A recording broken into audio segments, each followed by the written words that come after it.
पुसद नगरपालिकेमार्फत सद्यस्थितीमध्ये युद्ध पातळीवर खड्डे पाडण्याचे काम चालू आहे। शासन प्रशासनामार्फत भारतातील खड्डे बुजवण्यासाठी कोट्यवधी रुपये हे खर्च केले जातात आणि पुसद शहरात उल्लेखनीय बाब अशी की तेच कोट्यवधी रुपये खड्डे पाडण्यासाठी वापरले जात आहे। आता हे पैसे 67 कोटी रुपये पाणी नळ योजनेसाठी असल्याचं सांगितले जात आहे। परंतु सर्वात धक्कादायक बाब अशी की हे जे नळ योजनेसाठी ठिकठिकाणी अगदी 6 ते 7 महिन्याखाली बनवलेले रस्ते फोडल्या जात आहे, ते खरंच पूर्ववत केल्या जात आहे का? ते योग्य पद्धतीने लेवलिंग केल्या जात आहे का? तर उत्तर आहे नाही।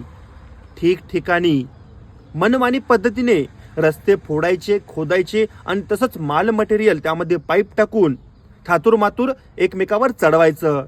त्यामुळे व्हायलं काय, जेही त्या परिसरातील व्यक्ती आहे त्या रस्त्यावरून जो इजा करत आहे, एकतर त्याचा अपघात होत आहे, नाहीतर तो त्या ठिकाणी पडत आहे, मोठी त्याला इजा होत आहे। वडीलधारी व्यक्ती म्हणत होते की काम असे करावे की 100 व्यक्तीने आपले चांगले नाव काढले पाहिजे।